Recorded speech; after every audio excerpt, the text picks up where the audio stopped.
हरे कृष्णा, नमस्कार, जोहार मेरे प्यारे दर्शकों। मैं एस्ट्रोलॉजर कुमुद रंजन सिंह बहुत बहुत स्वागत करता हूं आप सबों का अपने पंचांग की श्रृंखला में। प्यारे दर्शकों, इससे पहले कि मैं आज के दैनिक पंचांग का संपूर्ण विवरण आप सबों को दूं, मैं उन सभी प्रियजनों को अपने तहे दिल से बधाई देना चाहूंगा जिनका आज जन्मदिन है, और साथ ही उन सभी दंपत्ति को भी बधाई देना चाहूंगा जिनकी आज मैरिज एनिवर्सरी है। भगवान शिव और माता पार्वती आप सबों के वैवाहिक जीवन को सदा सुखमय और खुशहाल बनाए रखें।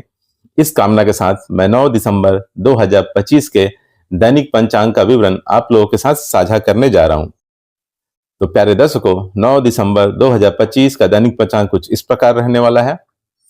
विक्रम संवत 2082, शक संवत 1947, कली संवत 5127, मास पौष मास, पक्ष कृष्ण पक्ष होगी, वार मंगलवार, ऋतु हेमंत, तिथि पंचमी तिथि रहेगी दोपहर के 2:28 PM तक। उसके बाद षष्ठी तिथि आरंभ हो जाएगी। योग ऐन्द्र योग रहेगा दोपहर के 2:33 PM तक। उसके बाद वैधृति योग आरंभ हो जाएगा।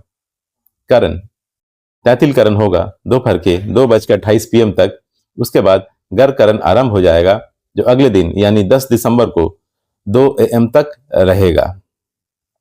सूर्य राशि वृश्चिक होगी, सूर्य नक्षत्र ज्येष्ठा होगी।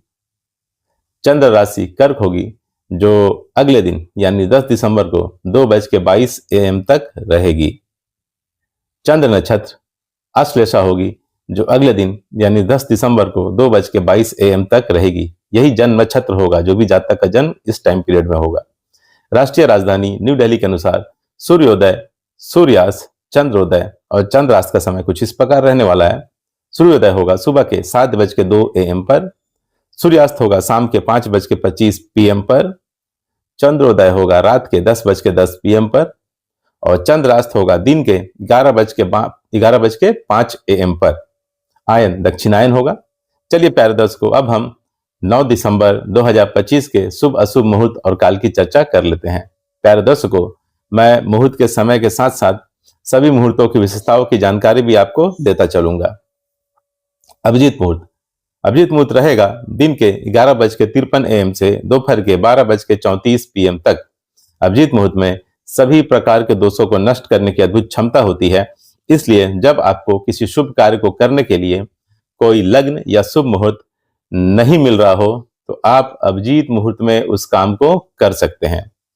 अभिजीत मुहूर्त में किए गए समस्त कार्य सदैव सफल होते हैं, बहुत जल्द पूरे हो जाते हैं।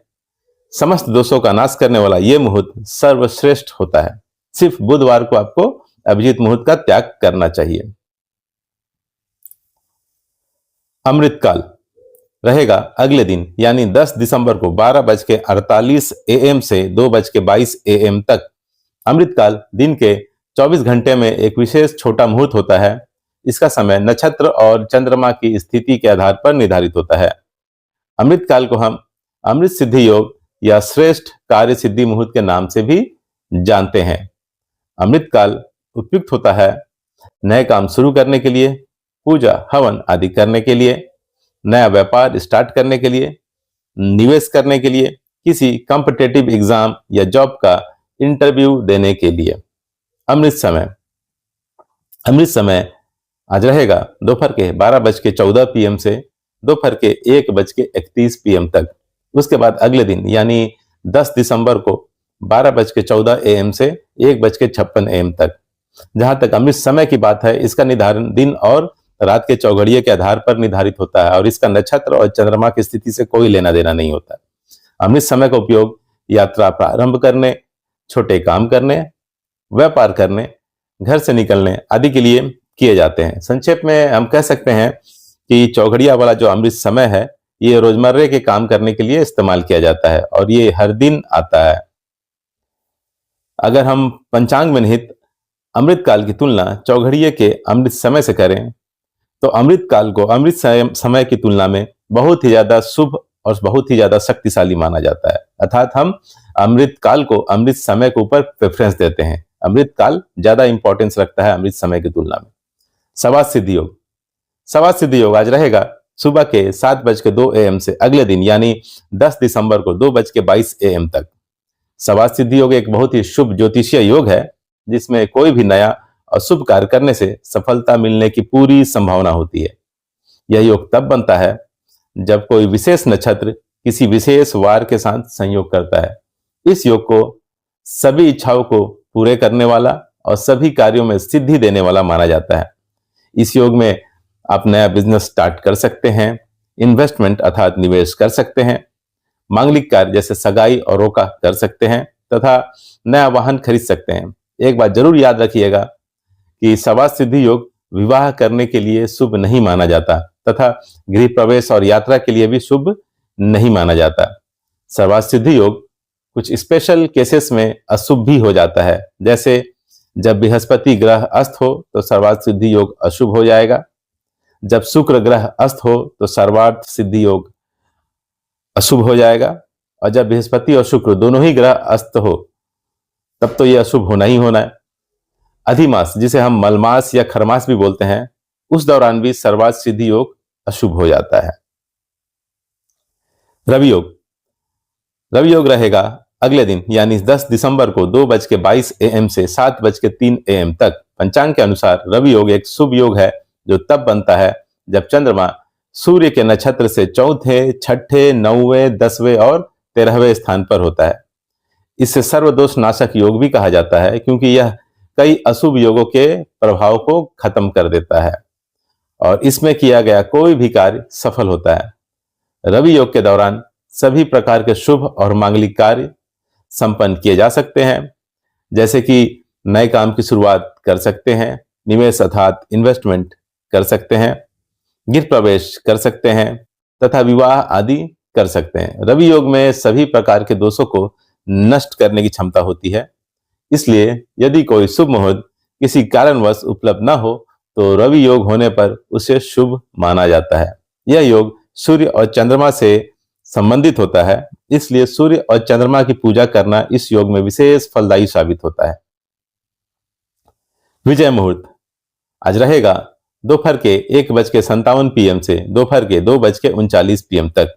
विजय मुहूर्त में आप केस मुकदमे से संबंधित कार्य को आगे बढ़ा सकते हैं और सरकारी दस्तावेजों से संबंधित कार्य को पूर्ण कर सकते हैं।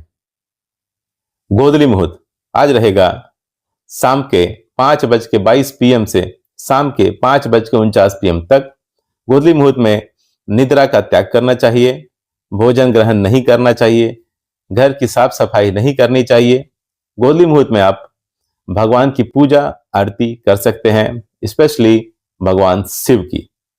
निशिता मुहूर्त आज रहेगा रात के 11:47 PM से अगले दिन यानी 10 दिसंबर को 12:41 AM तक। निशिता मुहूर्त हिंदू धर्म में धार्मिक और तांत्रिक साधना के लिए शुभ समय माना जाता है। ब्रह्म मुहूर्त आज रहेगा प्रातःकाल 5:13 AM से प्रातःकाल 6:08 AM तक। ब्रह्म मुहूर्त ज्ञान अर्जन करने के लिए और पठन पाठन के लिए सबसे उपयुक्त मुहूर्त माना जाता है। इस लिहाज से ये विद्यार्थियों के लिए सबसे उत्तम मुहूर्त है। राहुकाल आज रहेगा दोपहर के 2:49 PM से शाम के 4:07 PM तक। राहुकाल को ज्योतिष शास्त्र में एक बहुत अशुभ समय माना जाता है और किसी भी तरह के शुभ कार्य करने की मनाही होती है। राहु इंसान के दिमाग को प्रभावित करता है, जिसकी वजह से इंसान के निर्णय लेने की क्षमता कहीं ना कहीं प्रभावित होती है, इसलिए सभी तरह के शुभ कार्य करने की मनाही होती है राहु काल के दौरान। कुलिक काल आज रहेगा दोपहर के 12:14 PM से दोपहर के 1:31 PM तक। गुलिक काल शुभ भी हो सकता है और अशुभ भी।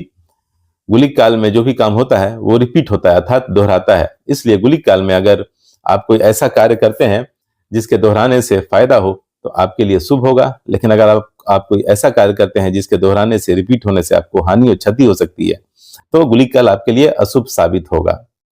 गुलिक काल में आप धन संग्रह का कार्य कर सकते हैं, वाहन खरीद सकते हैं, अचल संपत्ति खरीद सकते हैं।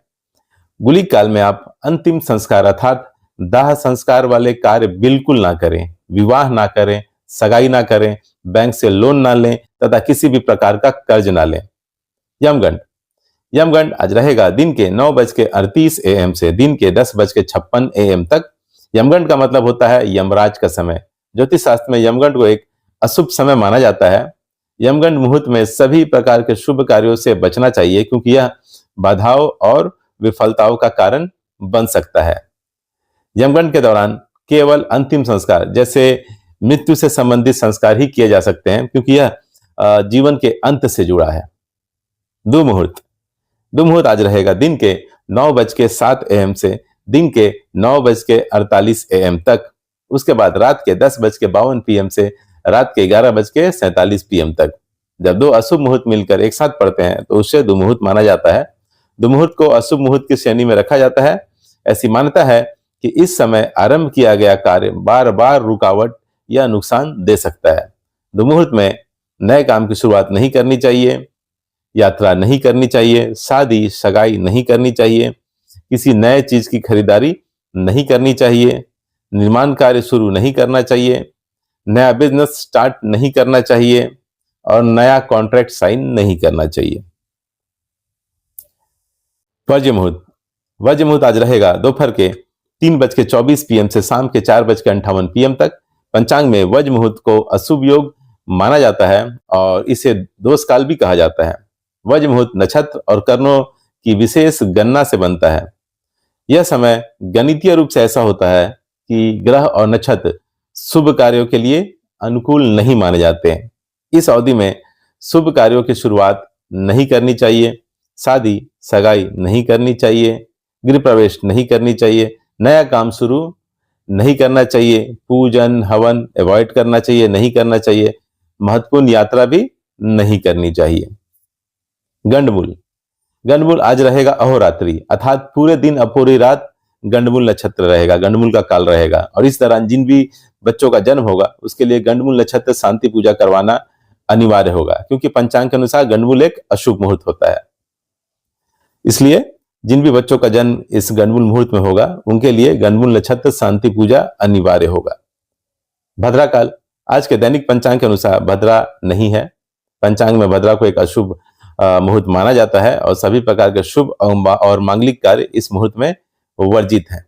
पंचक आज के दैनिक पंचांग के अनुसार पंचक का मुहूर्त नहीं है। पंचांग में पंचक को एक अशुभ मुहूर्त माना गया है और सभी प्रकार के शुभ और मांगलिक कार्य इस मुहूर्त में वर्जित हैं।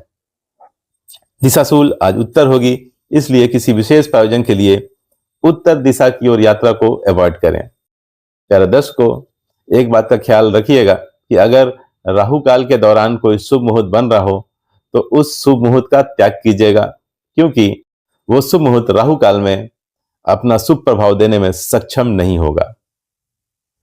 प्यारे दर्शकों, इस तरह से मैंने 9 दिसंबर 2025 के संपूर्ण पंचांग का विवरण आप लोगों के साथ साझा कर दिया है। भगवान श्री हरि विष्णु और महादेव की कृपा आप सब पर हमेशा बनी रहे, इस आशा के साथ विदा लेना चाहूंगा। तब तक के लिए नमस्कार। जय श्री कृष्णा।